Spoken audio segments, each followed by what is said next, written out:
हैं कि डुमरी विधायक सीधे आपको लाइव तस्वीर के माध्यम से हम दिखाने का कोशिश कर रहे हैं।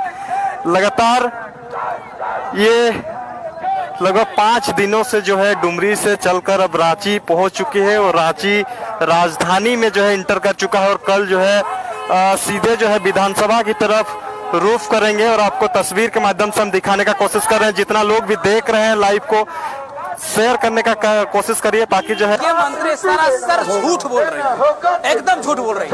अरे भैया आपका किस तरह का टेक्निकल प्रॉब्लम है जो 2 साल से नहीं हो रहा है? इतने बड़े आईटी प्रोफेशनल लोग आपके पास हैं, पूरा सिस्टम आपके पास है। आईएएस ऑफिस कौन सा आईएएस ऑफिस है भाई जो आपका ये टेक्निकल प्रॉब्लम को सोल्व नहीं कर पा रहा है? तो स्थानीय नीति और नियोजन नीति जो होता है वो राज्य सूची का विषय है और राज्य सूची में राज्य सरकार को पूरा अधिकार है कि उसमें कानून बना सकता है। ये स्वतंत्र है पूरी तरह से। अगर ऐसा नहीं होता तो भारत में 28 राज्य है, 28 राज्यों में से 18 राज्यों का स्थानीय नीति आप देख लीजिए, नियोजन नीति उन्होंने केंद्र का सहारा नहीं लिया, उन्होंने खुद से बनाया है।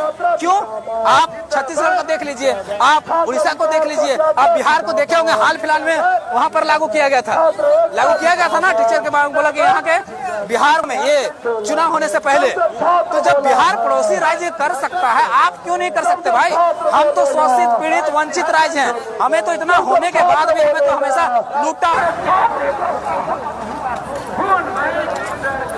देखिए किस तरह से जो है एक विधायक है, माननीय विधायक भी जो है छात्र के हक अधिकार को लेकर सड़कों पे उतर चुके हैं और आपको हम दिखाने का कोशिश कर रहे हैं किस तरह से जो है सड़कों पर जो है छात्र की आवाज को बुलंद करते हुए नजर आ रहे हैं। और वही चीजें जब हम सदन के बाहर इनसे बात करने की कोशिश किया था तो उन्होंने कहा है कि सड़क और सदन दोनों जगह हमारा टीम मजबूत है, हम छात्र को हक अधिकार दिलाने के लिए हर संभव प्रयास करेंगे। और आज भी जिस तरह से सदन के बाहर ये देखा गया कि किस तरह से जो है उन्होंने कहा कि छात्र को छात्रवृत्ति से वंचित नहीं रखा जाना चाहिए।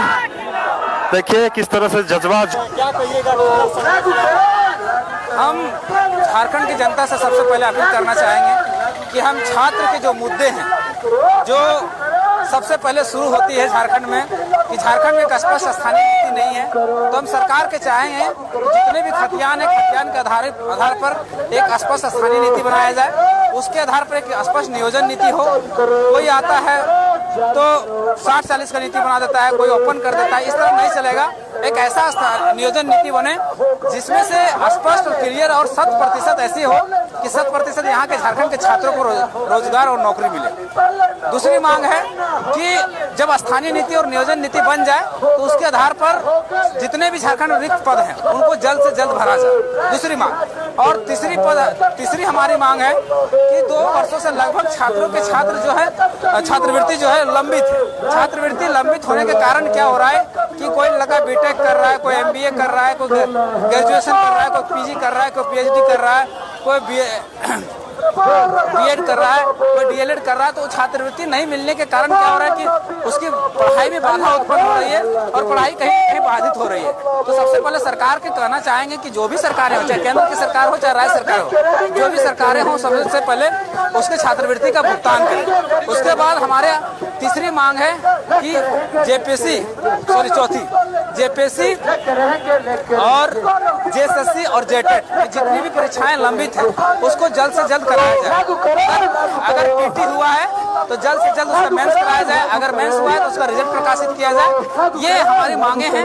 मतलब जितनी भी परीक्षाएं इन तीनों संस्थानों में बची हुई हैं या पेंडिंग है, इसको जल्द से जल्द ये किया जाए। उसके बाद हमारी 5वीं मांग ये है कि प्रत्येक वर्ष एक परीक्षा कैलेंडर जारी हो। परीक्षा कैलेंडर में ये मेंशन हो कि कब फॉर्म भराएगा, फॉर्म भराने के बाद उसका कब एग्जाम होगा, एग्जाम होने के बाद कब रिजल्ट प्रकाशित होगा और रिजल्ट प्रकाशित होने के बाद कब उसका ज्वाइनिंग लिया जाएगा। ये चारों चीजें मेंशन हो और चारों चीजें मेंशन होने के साथ साथ उस परीक्षा कैलेंडर को सख्ती से पालन किया जाए। झारखंड में क्या होता है कि परीक्षा कैलेंडर निकलती तो है लेकिन उसका सही से पालन नहीं होता। हमेशा देखा गया है कि अपरिहार्य कारणों से रद्द कर दिया जाता है। ये अपरिहार्य कारण आखिर है क्या झारखंड सरकार? तो ये बहुत ही गंभीर विषय है। ये 5 मामले जो है, 5 मांगे जो है संबंधित है, इसलिए हम लोगों ने छात्र अधिकार पद यात्रा का आयोजन 180 किलोमीटर से किया, मतलब डुमरी से लेकर रांची तक। डुमरी से लेकर रांची तक 180 किलोमीटर में हम लोग 170 किलोमीटर के आसपास हम लोग चल चुके हैं, पहुंच चुके हैं। तो हम लोग एक ही मैसेज देना चाहते हैं सरकार को सड़क के माध्यम से कि कुंवर नारायण ने बहुत अच्छा बात कहा था कि अगर सड़क सुना हो जाएगा तो सदन हमारा हो जाता।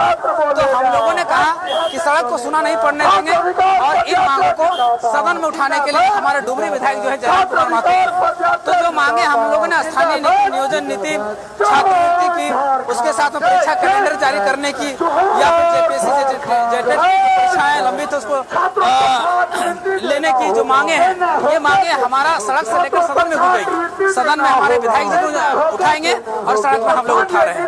तो ये मैसेज साफ साफ जनता को देना चाहते हैं कि कल 9 दिसंबर है और 9 दिसंबर आनी रांची कल बूटी मोड़ से हमारी पदयात्रा शुरू होगी, जो विधानसभा धरना स्थल तक जाएगी और धरना स्थल में एक हमारा सभा होगा, है ना, महाधरना सभा होगी और वहां पर उसका समापन होगा। तो कल यही मैसेज रहेगा कि कल जितने भी झारखंड के साथी हैं, कहीं ना कहीं देखेंगे तो झारखंड के हर घर में किसी ना किसी का बच्चा का कोई कंपटीशन का तैयारी कर रहा है या कोई ना कोई कॉलेज में पढ़ाई कर रहा है, जो पीजी कर रहा है, पीएचडी कर रहा है, बीएड कर रहा है, और सबके सब शोषित है।